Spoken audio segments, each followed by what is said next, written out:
Good morning, good afternoon, good evening.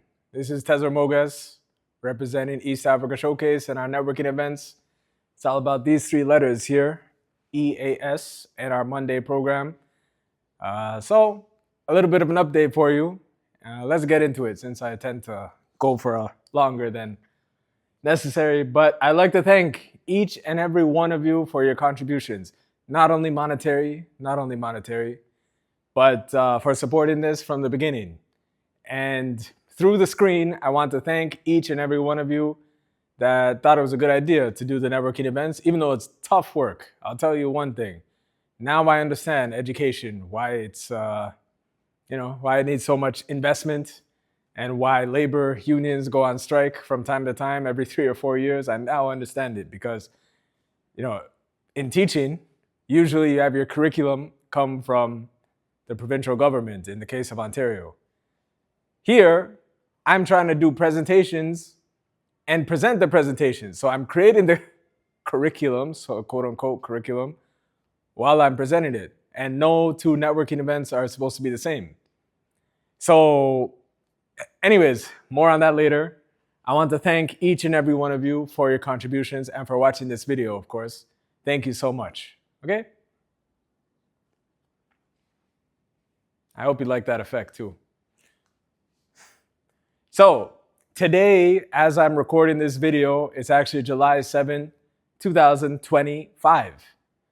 And if you could believe that, it's been 1 year since I started talking about networking events.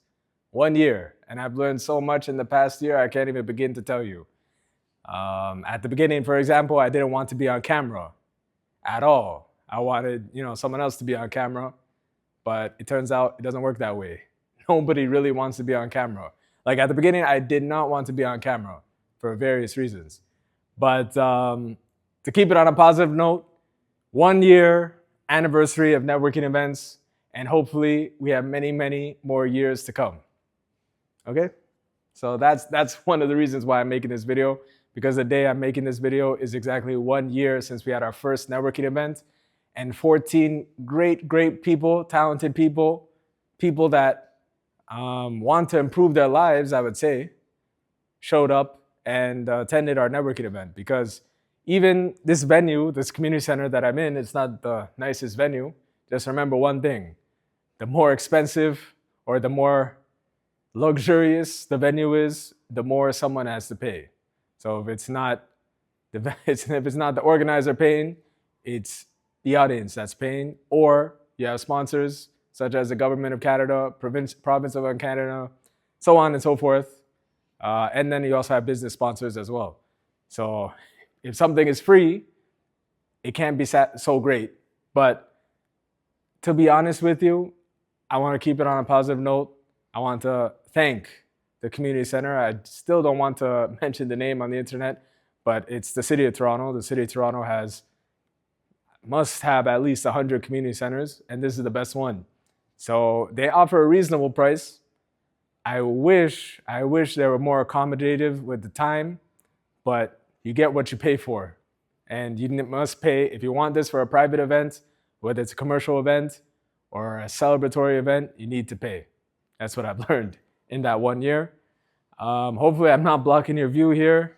I worked hard to get this set up all working for you. I've learned a lot about technology and equipment and recording things, microphone. Hopefully you like the audio. I have a little microphone here. All these different things that a year ago, I had no idea about. And, it all costs money, but I started it. So I'm going to see it through to the end. If I didn't think the networking events were important, believe me, I would never be doing this. It would be so easy for me to just sit back and wait for my pension. Have you ever heard of pensions before?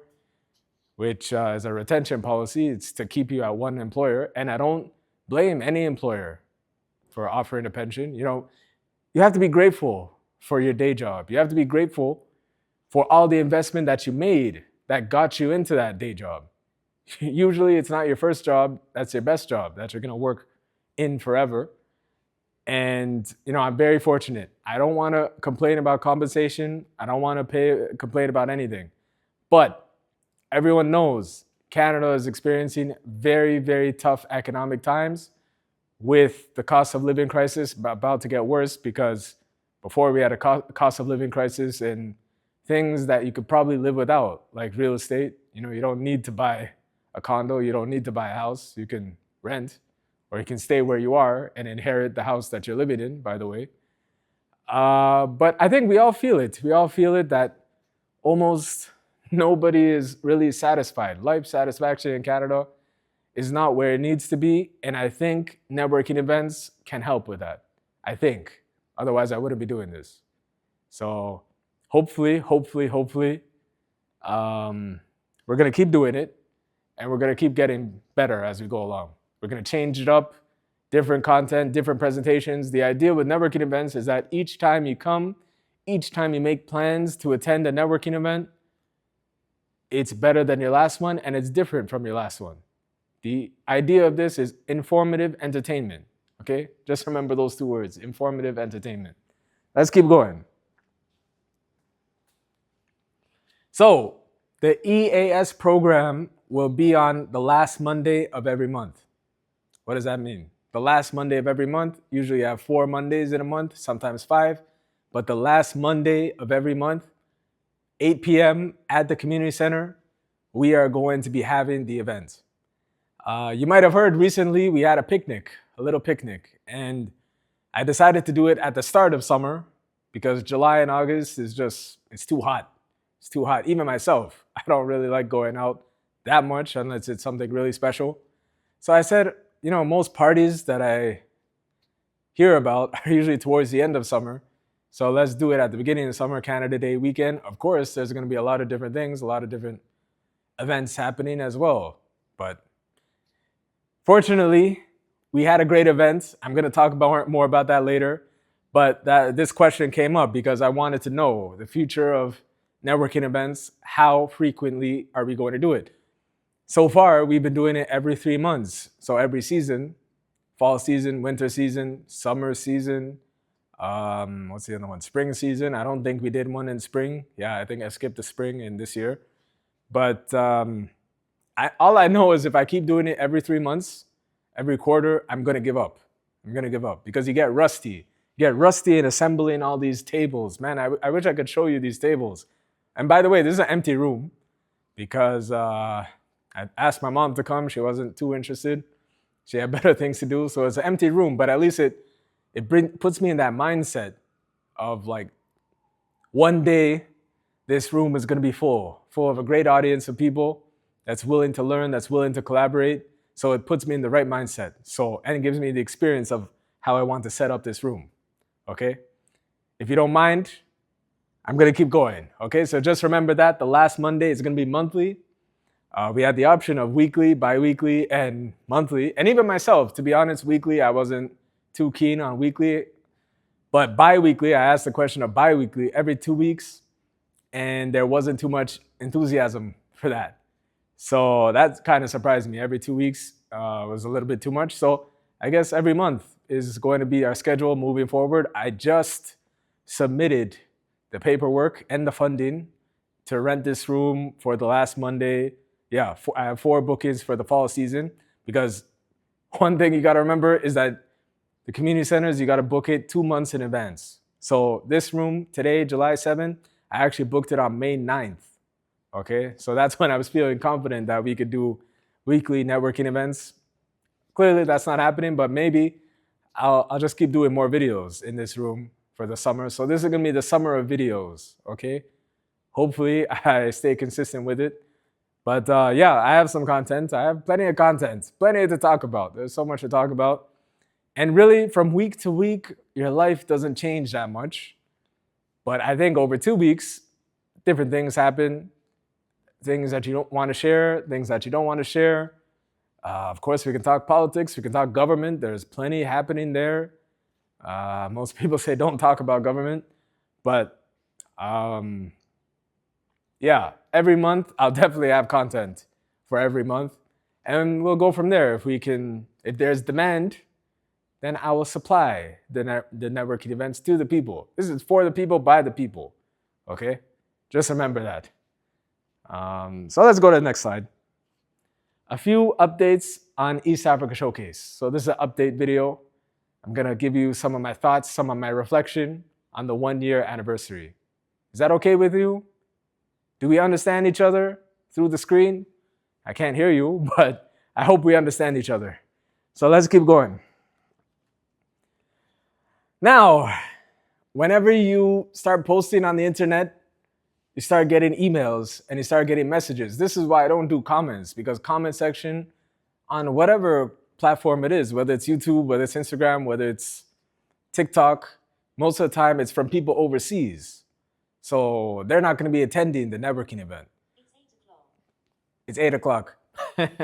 But most of the time, I promise you, if somebody has tens of thousands, hundreds of thousands of followers, in particular TikTok, but YouTube as well, and all the different ones, probably Instagram is more local people. You follow people that you interact with. But most of the people are overseas. And I keep getting emails. So at the beginning of the show, now I'm going to show you the type of emails I get. So let me read it out to you.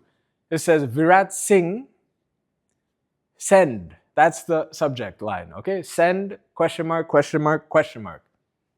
Okay? I was going through your website, which isn't doing well, okay? My website isn't doing well. There's a problem there, but isn't doing well, but has a lot of potential in your business. A lot of potential in your business. We can place your website on Google's first page for your city or state. So he doesn't know what city or state or which country I live in. May I send a quote if interested? Thanks, period, question mark.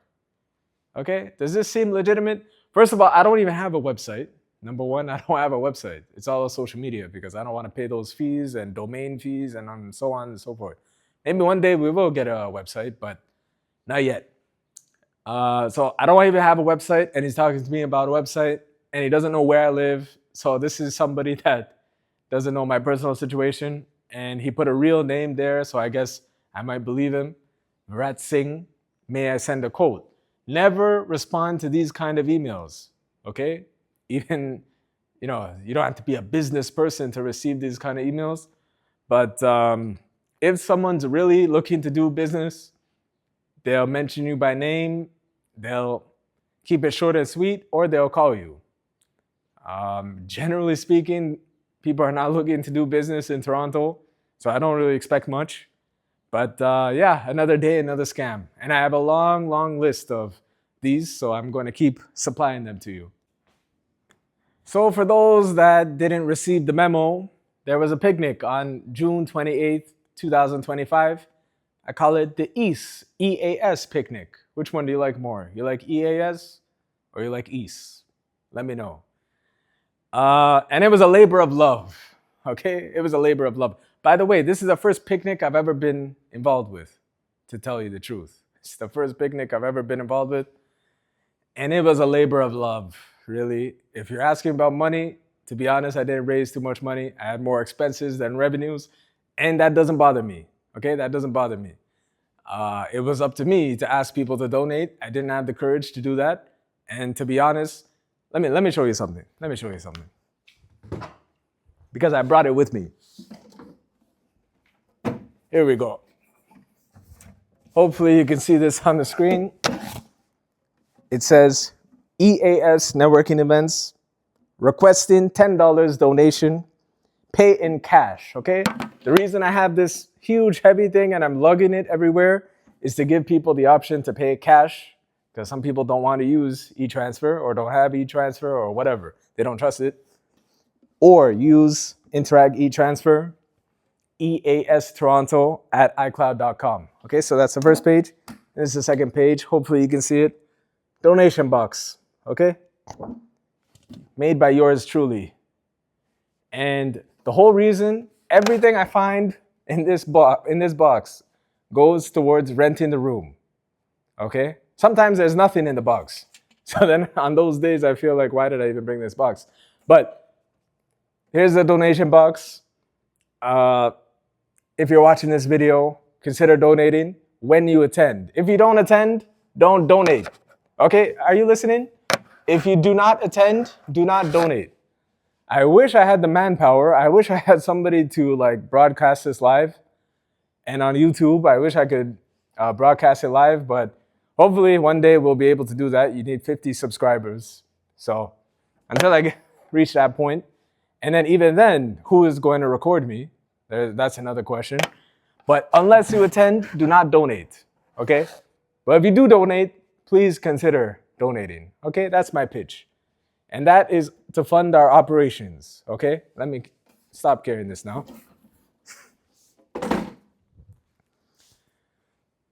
Yeah. So as to fund our operations, like any other business, you go to a food restaurant, for example, you have expenses, you have property, plant, and equipment, you have supplies, inventory, and then you have labor.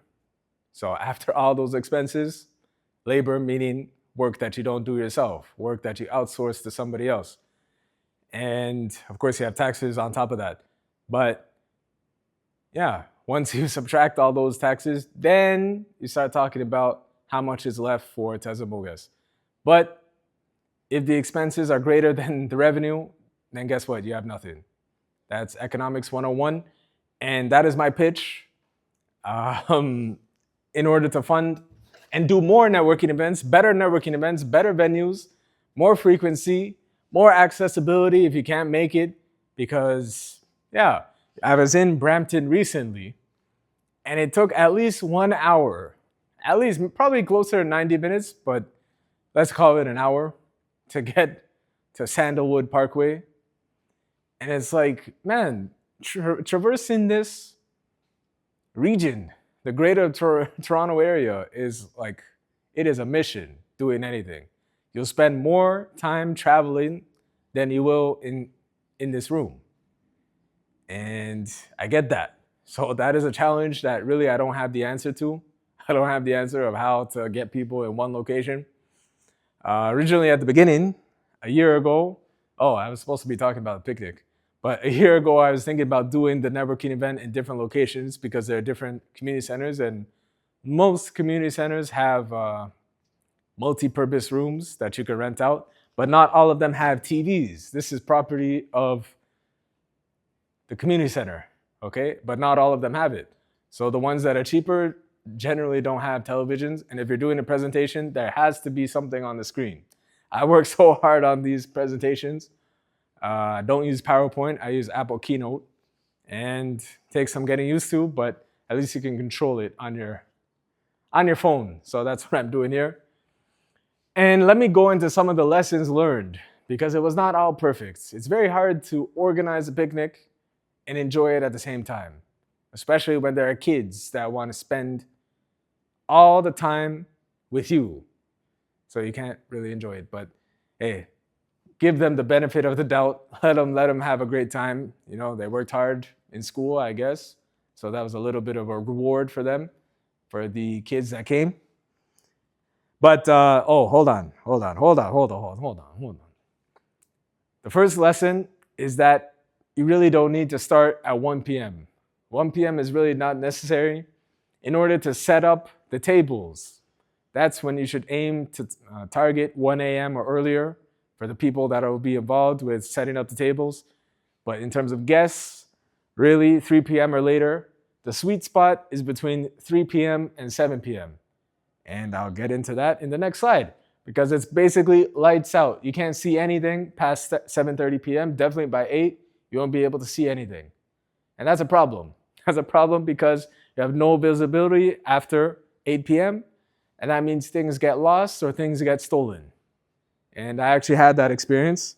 So yeah, one of the failures of business, I can keep it to myself and only talk to you about my successes as someone who's trying to start an organization. But the reality is I lost one of the bags. To be honest, we had like 4 or 5 bags. I probably brought too many bags, but I wanted to make sure that we were equipped to have a great time. And unfortunately, the bag that was lost carried the most important and the most expensive item, which was the phone. So I was using this phone, which is screen cracked on the phone. And I was trying to extend the life. So I had another phone to record, and it was in that bag. And unfortunately, the bag was lost. I won't say who, but all I can say is don't trust children with cargo and with loading and unloading things from cars, okay? Give them the lightest, smallest things possible. If you need to make 2 trips, if you need to make 3 trips, it's well worth it, okay? Instead of losing it. Because, yeah, so I lost the phone that I'm actually recording this with, and that put me into a panic mode. So all of June 29th, I was scavenging all over Woodbine Beach trying to find that phone. And thankfully, the phone was in a smaller bag, a reusable bag, Canadian Tire. Imagine if I didn't go to Canadian Tire on that one day. And by the way, I went to Canadian Tire to buy one specific kind of candy, mango candy. I wonder if you liked it, the people that ate it.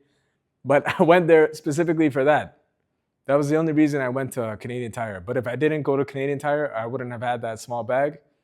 And so the large bag, which was a duffel bag, got separated from the small bag.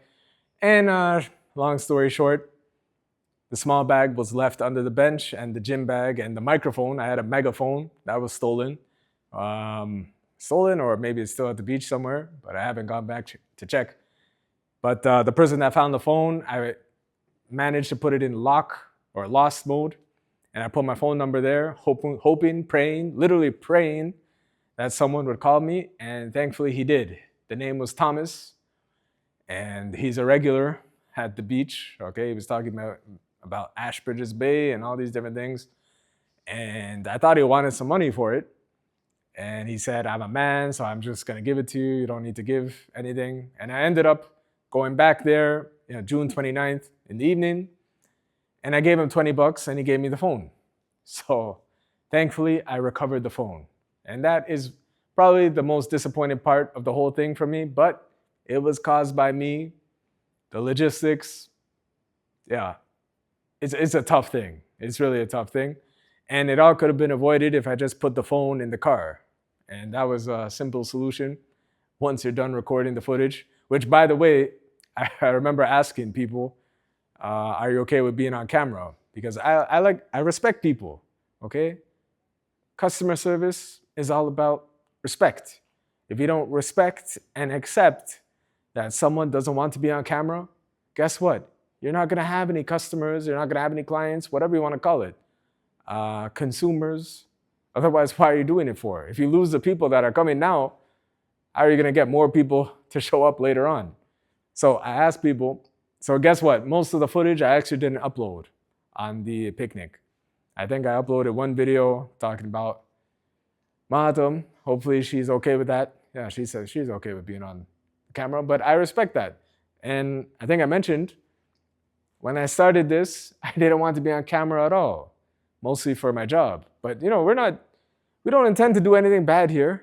We're trying to unlock human potential. We're trying to collaborate. That's the only thing I see missing in Canada, is that we really keep to ourselves.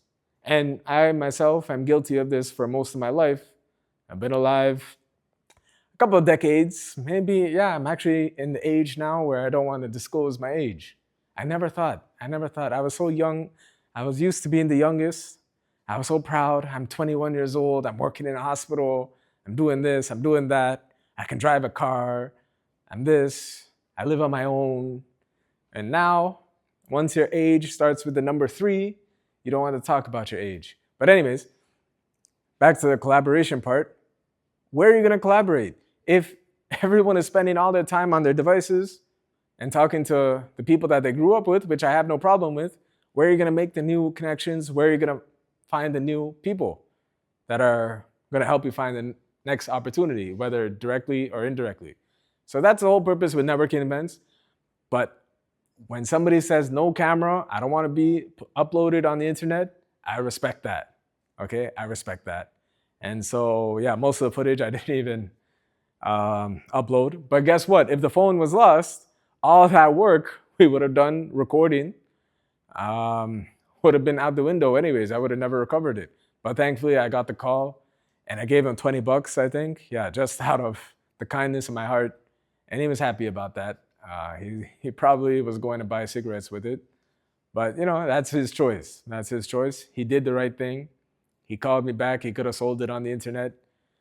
And Apple, I give you a lot of credit with the lost mode, because if I didn't have lost mode, he wouldn't have had my number, and he wouldn't have, even if he wanted to call me, he would have never been able to do it. So yeah, that was the whole day. I was chasing down that phone, and thank God, lost the megaphone, lost the bag. The bag was not that expensive actually, but it was a good day. It was a good day. I think I have some more lessons actually, so let's keep going. Arrived 2 hours early to retrieve a rental car.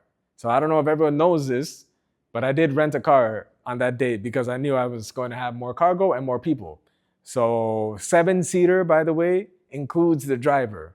So it's really 6-passenger, not 7-passenger. But actually the car was upgraded because it was delayed. So I arrived late. I arrived between 9 and 10 p.m., but closer to 10.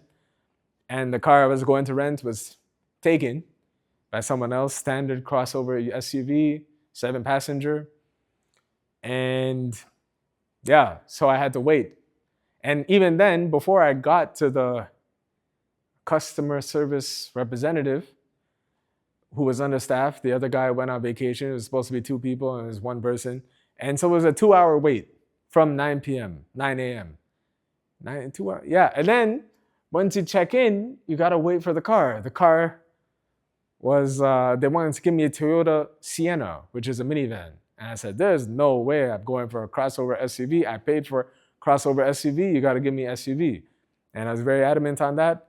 And thankfully, out of the goodness of my heart, seeing that I waited closer to 3 hours, patiently, without shouting at them, without harassing. I don't like harassing people because it's not their fault. Seriously, I had no idea that if you show up after 9 a.m., you're gonna have 75 people waiting in line. I had no idea waiting for a rental car, because I thought it would be a much quicker process to check in, get your car, and get out. So clearly I wasn't that experienced with rental cars. And the other thing they did for me, so I rented it for the Saturday and returned on the Sunday. So that counts technically for 2 days, because you can't even if you wanted to return it on the same day, they close it at 2 p.m. That's probably a strategic move. They close it at 2 p.m. So if you can't return after it's closed, so you got to return it the next day. So that counts for 2 days, but they only charged me for 1 day. They only charged me for 1 day. So I was thinking it was going to be $260 for the rental car, and it ended up being $131. So they gave me half price, 50% discount. And imagine if I screamed at them and if I shouted at them, if I harassed them, you think they would have gave me that discount? I don't think so. So I'll give them a shout out. Enterprise Rent-A-Car. It was not a downtown location. I don't like downtown because cramped spaces. Whenever you're renting a bigger car, you want open space. That's just my philosophy. So I always go greater distance. So whichever has an outdoor parking lot. And yeah, they ended up giving me Infinity because that was the car that was available without charging me for luxury. So they have standard, they have luxury, and they didn't charge me extra. So I'm happy. Enterprise, you did what you needed to do. And next time I'll do what I need to do, and I'll arrive maybe not 2 hours early, but earlier than 9 a.m. I'll definitely arrive there for between 7 and 8 a.m. Because I bet you, even if you show up at 8 a.m., so it opens at 9, there will be a lineup there. So if you want the car quick and easy, you got to be there early if you're going to rent a car for any purpose. Okay, I hope you learned something out of my misfortune, okay? So let's keep going. This is only 16 slides, so it's going to end soon, but I hope you enjoy it. And another lesson I learned. So I tried to make it about food and about sports. So I bought some pylons. Didn't have a soccer ball, had access to a soccer ball and basketball. And I was thinking that people would be enthusiastic about playing both soccer and basketball. And swimming, actually the swimming was Lake Ontario. You don't want to swim in that water. You don't want to swim in that water. It was green. It was not good. Because it's interesting. You go to different parts of Lake Ontario, Burlington, I believe, there's a hospital there. So I'm familiar with the hospital. It's called Joseph Brandt. And when you step out of the hospital, it's literally pristine blue water, clean, clean, absolutely clean. I'm telling you. And then you go to the Toronto area, there's all this rocks all over the sand. Oh my goodness, I've never stepped on so many rocks. And it's like, that was disappointing. But back to sports, yeah, it's got to be one or the other, okay? If you're going to do basketball, do basketball. If you're going to do soccer, it's soccer. And soccer, the advantage is you can play anywhere as long as you have something for the goal and you have the ball. With basketball, you need a court, and the court at Woodbine is a little bit of a walk, 10-minute, probably closer to a 15-minute walk. And the guests were not really too interested in that. They had better things to do. So yeah, we'll play basketball another day. But next time I'm gonna bring one sport if I do this again. So let me know. Let me know what your thoughts if you were there at the picnic. Is it worth the effort? Is it worth doing all of this work? Okay, because right now I'm 50-50 on booking it again. By the way, so the picnic area, you can rent it, is about $125. And it's not about the money. I just want you to know from my perspective behind the scenes where I'm coming from and why I keep asking for donations.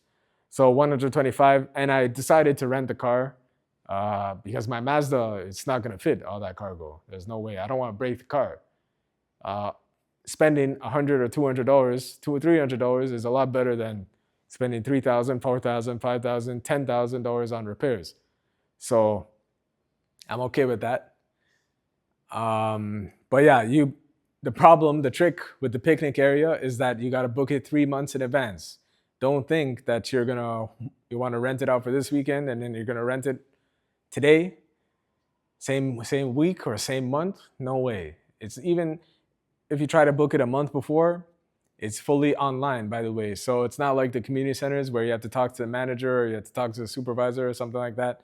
It's you book it online and you pay your money and it's all yours. And one of the conditions is the city of Toronto will never give you a refund for any money that you paid to reserve the picnic area.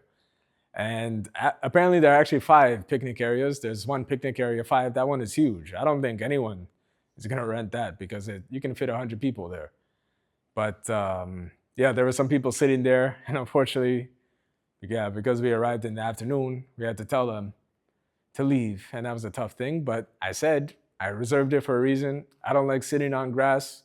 If I'm gonna eat, it's gotta be on tables. It's gotta be on, I'm Canadian. I'm Western. Canadian Ethiopia. This is called East Africa Showcase, but it's also Canadian Showcase as well. The reason I call it East Africa Showcase is, well, first of all, my name is East African. Tezer Mogas is an East African name, but I did not want to call this the Tezer Mogas Showcase. You know why? Because at some point in the future, Tezer Mogas is no longer going to be on this earth. You know what I mean? No longer going to be on this earth. So I'm trying to create something that is going to live past me. Okay, live past me. And hopefully, impact people in a positive way. So it's not about the money. It's not about the money, but I am somebody who believes in return on investment. Just like in healthcare, if you're going to work in healthcare, yeah, we all want to help people that are terminally ill, people that are severely ill or injured, car crashes, so on and so forth. We want to rehabilitate people, but nobody's going to show up to work at a hospital without a prevailing wage paycheck, waiting for them every 2 weeks. So it's the compensation. And as you know, in Canada, it's state-sponsored healthcare, fully state-sponsored when it comes to hospitals. To be honest, long-term care, nursing homes, I'm not too familiar with nursing homes. I haven't been in one in a while. But yeah, it's state-sponsored, so it's unlimited demand. You get the same healthcare, whether you have $20,000 income per year or $200,000 income, unless you decide to pay for a private hospital, which is going to cost you, by the way, hospitalizations cost tens of thousands of dollars a week, depending on what the treatment is. So if it wasn't fully 100% covered by the Ontario government and by extension the federal government, because there is something called the Canada Health Transfer, CHT, where The federal government gives a huge amount of money based on population mostly to the hospitals and Ontario Ministry of Health and Long-Term Care. So it's not only the province, it's province and federal government, and then also municipalities as well that give permits and do all the different things to support hospitals. So back to sports. One sport is enough, okay? Don't wear yourself out. Don't wear yourself out. Another lesson, okay? Lesson. And last one, never trust kids to move bags. I think I mentioned it earlier. Never trust kids. You love kids. You want to give people an opportunity. You want to trust them. They say they can do it. Believe me, especially in the darkness. Maybe when it comes to setting up the table, when there's bright lights. But when it's darkness, I'm going to use an Amharic word. Chelama. Do you know what chelama means? Hopefully you can use Google Translate if you don't know what it means. But when it is darkness, you do not want kids moving things back and forth to a car or to anywhere else. Okay? Tell them to sit down, give them a phone or something. Too much screen time is not good for kids. But really, never trust kids to move bags. I've learned that the hard way. Okay? Almost lost $1,000 phone plus. But thankfully, it all worked out in the end. So here's the last word, okay, on return on investment. Return on investment, because I'm a believer in this. There's no organization, whether you say you're a business, whether you say you're a nonprofit, okay, nonprofit. OpenAI was a nonprofit. So that means they were sponsored by the government because they had to buy all the equipment from a company called NVIDIA. NVIDIA, a company that nobody ever heard of, by the way, 10 or 15 years ago. And now, if you look at their stock price, if you look at their valuation, they're actually more valuable than Apple. Apple Incorporated or Microsoft, I think. Microsoft might be more valuable, I don't know. But NVIDIA is, I don't know how I even got to NVIDIA, but they supply the chips for everything having to do with generative AI, ChatGPT, Google Gemini, Microsoft Copilot, Facebook. I refuse to use the new name, but Facebook AI, generating these images and these answers, it all comes from their technology. And their first customer was OpenAI. So a nonprofit, but guess what? The money has to come from somewhere.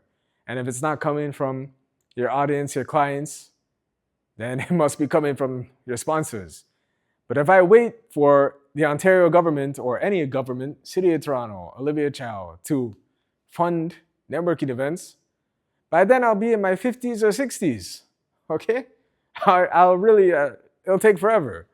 Now, have you ever tried to meet with a politician before, once they're in office? It's very easy to talk to a politician when they're not in office, when they're in opposition. They want to talk to you.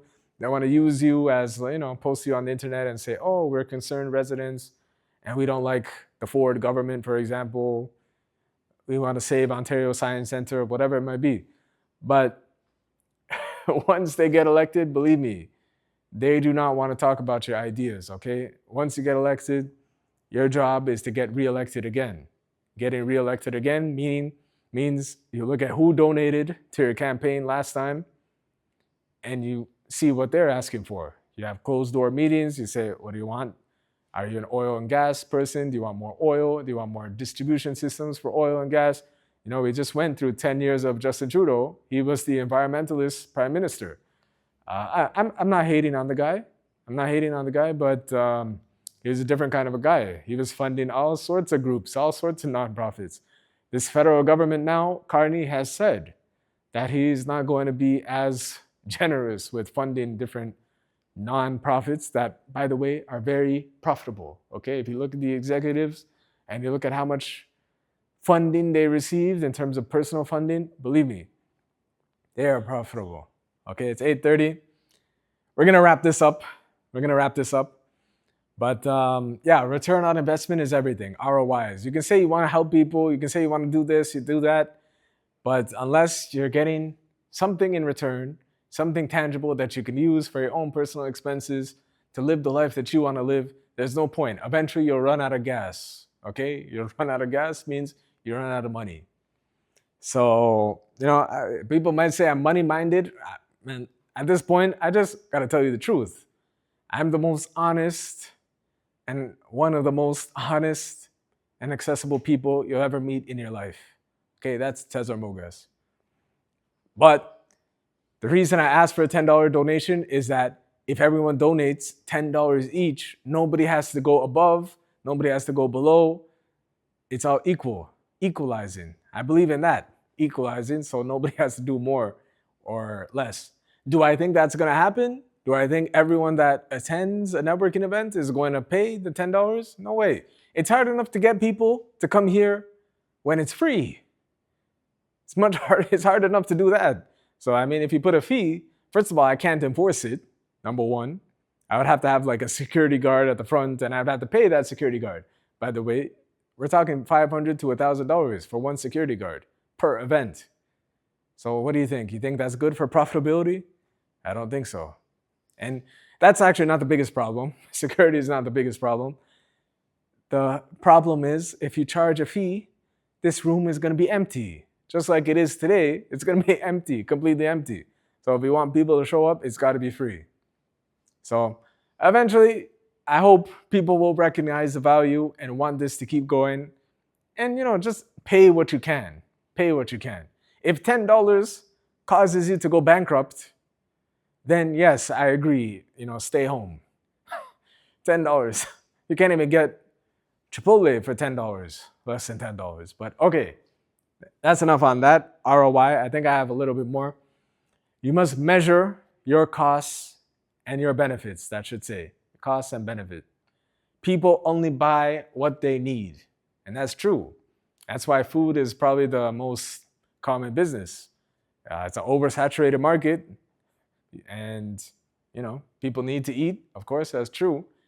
And you have two options. It's either you buy prepared foods from restaurants and whatnot, or you buy packaged foods and you buy your own ingredients, raw ingredients, and you use your own equipment, which is always going to be cheaper than buying from restaurants because there's no labor cost that you pay for in the price, and there's no profit, and there's no taxes, by the way. Well, taxes, I guess there are taxes, but you pay at the grocery store, and you can buy in bulk. So you buy it once, and then you use what you need as you need it, and then you can live the whole month. So many people do that. I think we're all familiar with that. But it's up to you to measure the costs and the benefit. That's why I'm reflecting on, is it really worth it to do these picnics? Yes, people loved it, but are people going to love it next year? That is a question that I'm going to have to answer. But thankfully, I have 12 months to think about it. 12 months, I got to book it in the winter if I'm going to do the networking event. Going to do the picnic outside at the same location. Yeah, it's tough. It's tough. It's really a tough choice because I want these networking events to be satisfying and to be really just R&R, rest and relaxation. Okay? That's what I'm looking for. And hopefully that's what you're going to get if you come to our networking event. Okay. This is last two slides. If there proves to be no return, stop and try something else. I believe in that too, because you can't keep doing something that is unprofitable. To go back to the example of work, if your employer was not paying you, forget about whether it's high pay or low pay. I have yet to hear anyone complaining in the city of Toronto or in Canada that they're getting paid too much from their job. I have yet to hear that. But if there's no return, you stop and you try something else. That's true for jobs and that's true for business. If people are not paying, you got to really, don't go ahead of your skis. Don't go ahead of your skis. Okay. And remember to do your best. Be exceptional in whatever you do, whether you get the recognition or not, whether people praise you. People are usually silent with their praise, very vocal with their criticism. And that's a natural thing. I'm guilty of that too. I'm not saying it's just Ethiopians or Africans or people in general, young people, not so young people. I'm saying in general, the criticism is going to be immediate.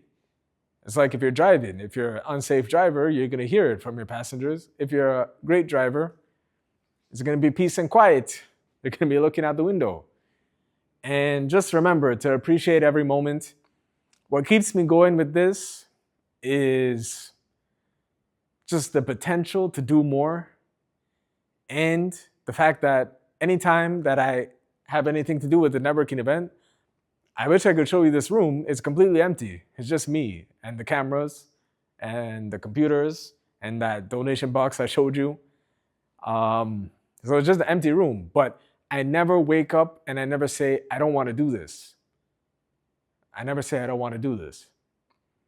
With a day job, I'm not criticizing the employer. They hired me for a job. I'm going to deliver on that job. I'm not criticizing anyone. But you know how it gets. It gets mundane. Sometimes you don't get along with the coworkers. Sometimes you don't get along with, whoever it is, your clients, if it's a client-facing role. In total, I've had 8 jobs so far. I guess this is my 8th job. I used to say 7 jobs, but East Africa Showcase is my 8th job so far. And my first job was in 2011, 15 years ago, at McDonald's Canada, okay? It was a corporate store. It was not a franchise store. And it was in Toronto Eden Center. And that location is still there. And, they have a new group of people. No one stays long-term in McDonald's. And no discredit to them. They're running their business. And people voluntarily apply to work at McDonald's. Nobody's forcing you to work at McDonald's. Nobody's forcing you to work anywhere. It's in your interest if you decide to show up to work. But what I learned is, so I have the experience of having an embarrassing job, a humiliating job, because Eden Center, you get to see everyone that you've ever encountered in your life. And most people, I'm not somebody who's going to announce like what I'm going to do unless someone asks. If you ask me, I'm the most open person on planet Earth. I'll tell you. East Africa Showcase, when is the next event? What are you planning to do? How are you planning to monetize? I can tell you how I'm planning to monetize, but is it actually going to happen? We need a buyer. So let's not talk about monetization. Let's go back to the McDonald's example. So yeah, 16 years old. I was very young. But I said, sitting here and playing video games is not improving my life that much. Why don't I try to generate some cash flow, positive cash flow? And the good thing about being young is that almost all your paycheck goes to you. So even if it's minimum wage, maximum wage, because I used to get that question when I was there, oh, why are you working a minimum wage job, basically? That's what they wanted to ask me. And, it's a degrading question because I used to think like people were there to see me and people were, excited to see me or whatever. But they're there for the products. They're there for what they want to eat. And by the way, I gave people discounts too. At McDonald's, I use my own staff discount because you can't give away free food at McDonald's, by the way. It's a liability thing. If you get caught, they're going to reprimand you. So I gave people discounts, all these different things. And, I'm a nice guy. I get nothing in return for it, but maybe one day I will. But the most important thing I learned from McDonald's was not the money, okay? The money was good, of course. It was better than staying at home and doing nothing. But I really understood that client care, customer satisfaction, and affordable prices, accessible locations, that is the most important thing with the organization. Anyone can do it. All businesses are created and operated by people, okay? You organize people, you motivate people, you give people, you get people with good faith, people that really want you and the organization to succeed, because we need each other to succeed.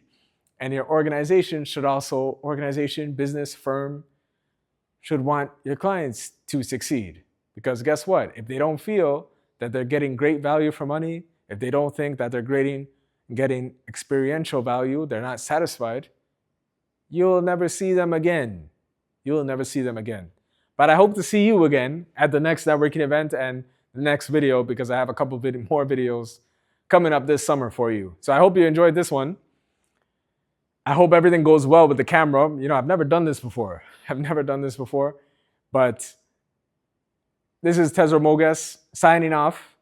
I hope you have a great day, great evening, great afternoon, whenever you're watching this. Thanks for watching it to the end. Hope to see you soon.